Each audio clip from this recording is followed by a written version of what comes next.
जी, आज वो जो मुझ पर और कैलाश चंद्रवंशी जी के ऊपर फर्जी एट्रोसिटी एक्ट का की धाराएं लगाई गई थी, मुकदमा लगाया गया था।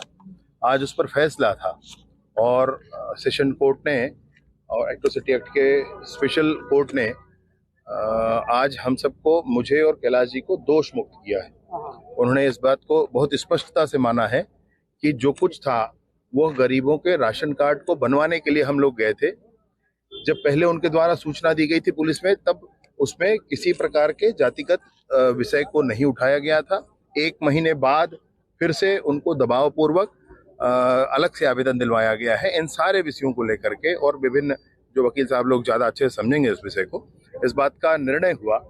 मैं भारत की न्याय परंपरा, भारत के न्यायपालिका के प्रति पुनः अपनी श्रद्धा व्यक्त करता हूं, और हम सबको, मुझे और कैलाश जी को दोष मुक्त किया गया है। इसमें हमारे ऊपर जो आरोप लगाया गया था, ये कहा गया था कि इस तरह की बातें हम लोगों ने की, जबकि जीवन में कभी समाज विशेष पर कोई टिप्पणी करने का प्रश्न ही नहीं उठता है। सदैव से ही सभी समाज को साथ में लेकर चलने का भाव मन में मेरे प्रारंभ ही रहा है, संस्कार में रहा है, शिक्षा में रहा है और कर्म में रहा है, हर विषय से, हर तरह से रहा है। फिर भी हमको आरोपित किया गया था। आज न्यायालय ने हमको दोष मुक्त किया है।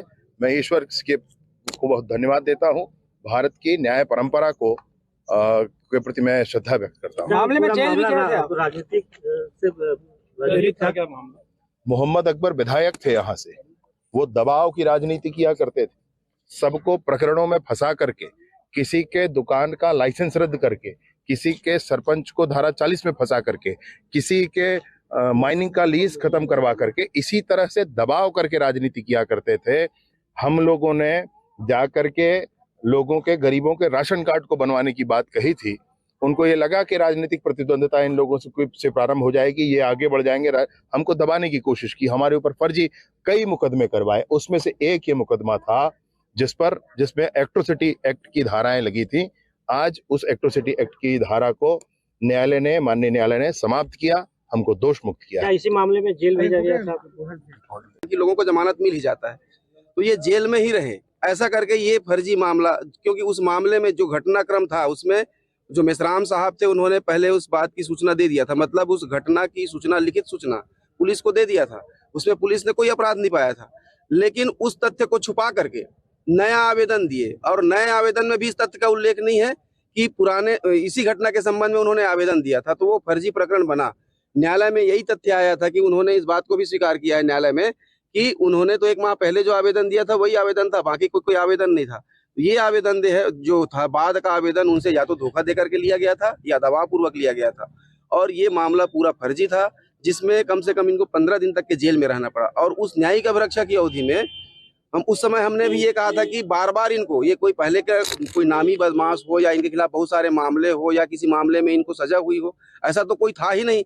इनके खिलाफ जो भी मामले हैं 2018 के बाद, जब सरकार बदली, कांग्रेस की सरकार आई, उसके बाद के मामले हैं, 9-10 मामले हुए और किसी मामले में कोई सजा नहीं हुआ था। तो इनके साथ ऐसा बर्ताव किया जा रहा था उस समय कि ये मतलब जो वांटेड जो होते हैं ना अपराधी, उस तरीके से इनको यहाँ से रायपुर, रातों रात जो है रायपुर सेंट्रल जेल लाना, फिर लेके आना, फिर लेके आना। उस समय इनकी ये मंशा थी कि किसी प्रकार से इनके कोई दुर्घटना जो है कर करके इनकी जो है जीवन को समाप्त कर दिया जाए, ताकि इनके कोई राजनीतिक प्रतिद्वंदी ही ना रहे। ये जो पूरा प्रकरण था, ये मात्र इनकी जो है राजनीतिक रूप से राजनीतिक कार्यकर्ता है उनको दबाने के लिए मोहम्मद अकबर के सह में झूठा मामला दर्ज किया गया था। कवर्धा में जब भगवा ध्वज का कांड हुआ था, उसमें भी उस प्रकरण को दबाने के लिए ही कवर्धा की जनता ने जो है 1 माह का कर्फ्यू झेला। इसके लिए भी उस समय के तत्कालीन विधायक और मंत्री जो है जिम्मेदार थे।